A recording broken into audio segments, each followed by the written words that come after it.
الحمدللہ رب العالمین والصلاة والسلام علی سید المرسلین۔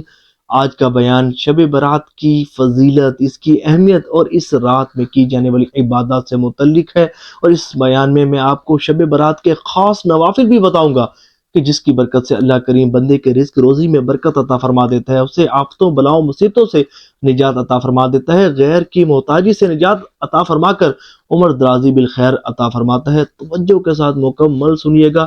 اللہ نے چاہا تو بہت زیادہ فائدہ ہوگا۔ دیکھیں، شب برات کی رات یعنی کہ نجات کی رات، نزعہ کی سختیوں سے نجات کی رات، عذاب قبر سے نجات کی رات، برے خاتمے سے نجات کی رات، کفر پر خاتمے سے نجات کی رات، ہر طرح کی پریشانیوں مصیبتوں سے نجات کی رات، ہر طرح کی آفتوں اور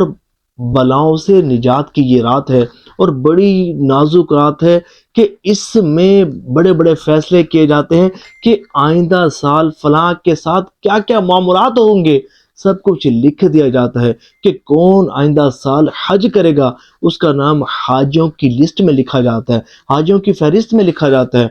کس کو کتنا رزق ملے گا اس کا رزق لکھا جاتا ہے، کون اگلے سال آئندہ شب برات سے پہلے پہلے جس کا انتقال ہوگا اس کا نام مردوں کی فہرست میں لکھا جاتا ہے۔ حضرت عبداللہ ابن عباس رضی اللہ تعالیٰ عنہ آپ فرماتے ہیں کہ ایک شخص لوگوں کے درمیان چل رہا ہوتا ہے حالانکہ اس کا نام مردوں کی فہرست میں لکھا جا چکا ہوتا ہے، اور ایک شخص ایسا ہوتا ہے کہ وہ نکاح کرتا ہے حالانکہ اس کا نام مردوں کی لسٹ میں لکھا جا چکا ہوتا ہے۔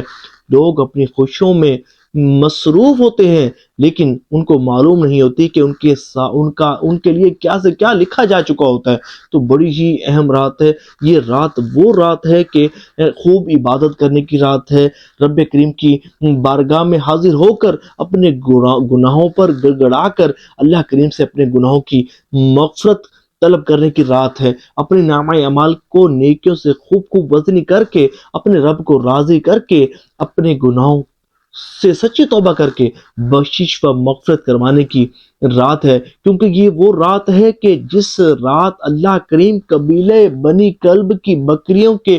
جسم پر موجود بالوں کے برابر گناہ گاروں کو جہنم سے نجات عطا فرماتا ہے۔ اور حضرت علی المرتضی شیر خدا کرم اللہ تعالی وجہہ الکریم فرماتے ہیں کہ حضور صلی اللہ علیہ وآلہ وسلم نے ارشاد فرمایا کہ جب شب برات آئے تو فرمایا کہ فَقُومُوا لَيْلَهَا کہ اس کی رات میں قیام کرو، اور پھر فرمایا کہ وَصُومُوا نَهَارَهَا اور اس کے دن کا روزہ رکھو کہ اللہ تبارک و تعالی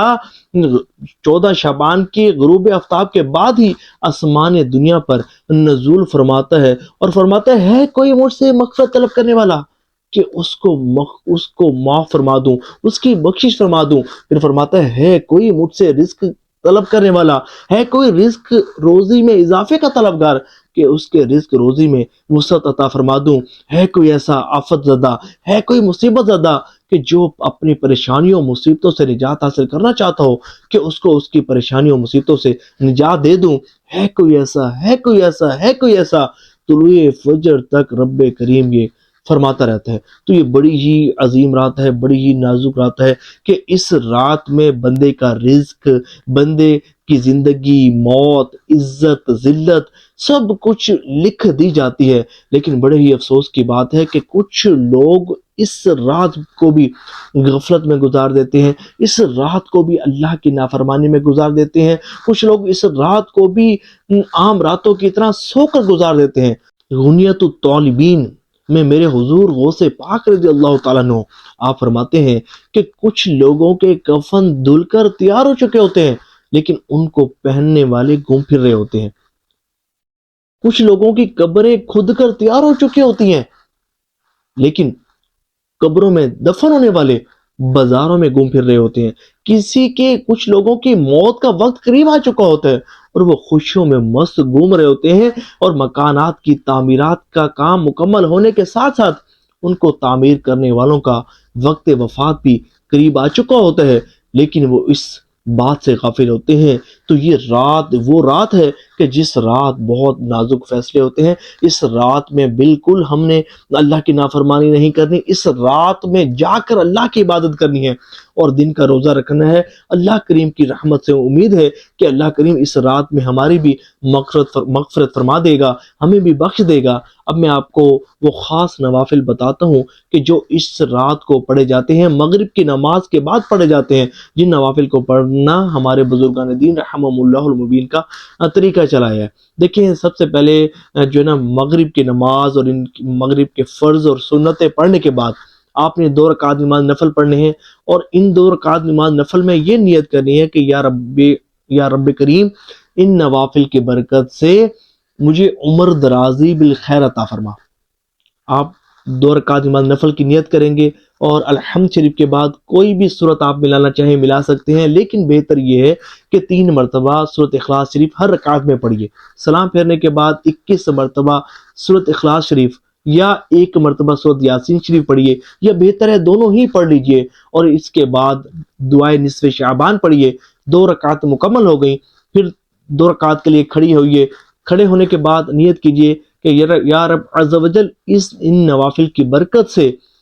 مجھے ہر طرح کی آفت مصیبت سے نجات عطا فرما، ہر طرح کی بلاؤں سے، وباؤں سے، پریشانیوں سے، مصیبتوں سے نجات عطا فرما۔ اسی طرح جو ہے وہ 2 رکعت نماز نفل پڑھنی ہے، الحمد شریف کے بعد کوئی بھی سورت ملائیں گے، یا 3 مرتبہ سورت اخلاص شریف پڑھیں گے، اور سلام کے بعد 21 مرتبہ سورت اخلاص شریف یا 1 مرتبہ سورت یاسین شریف، یا بہتر یہ کہ دونوں پڑھنے کے بعد دعائے نصف شعبان پڑھ لیں گے، اور پھر یہ اس طرح یہ 4 مکمل ہوئے۔ پھر سلام پھیرنے کے بعد کھڑے ہوں گے، پھر 2 رکعت نماز نفل پڑھیں گے، اور اس میں یہ نیت کریں کہ یا رب عز و جل، ان نوافل کی برکت سے مجھے اپنے غیر کی محتاجی سے بچا، صرف اپنا ہی محتاج رکھنا۔ یا رب کریم، مجھے وسیع طیب آسان اور حلال رزق عطا فرمانا۔ اور اس نیت کو کرنے کے بعد آپ جو ہے وہ 2 رکعت نماز نفل پڑھیں گے، اور حسب معمول جو ہے وہ آپ نے الحمد شریف کے بعد کوئی سورت ملائیں گے، اور پھر اس کے بعد سلام پھیرنے کے بعد 21 مرتبہ سورت اخلاص شریف یا سورت یاسین شریف،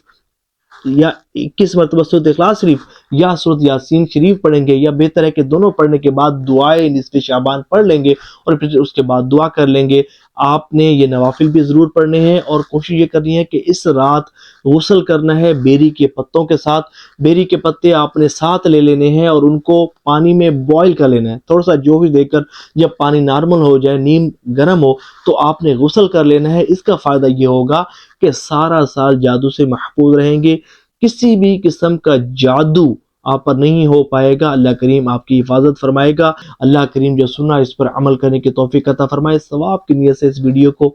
شیئر ضرور کیجیے گا۔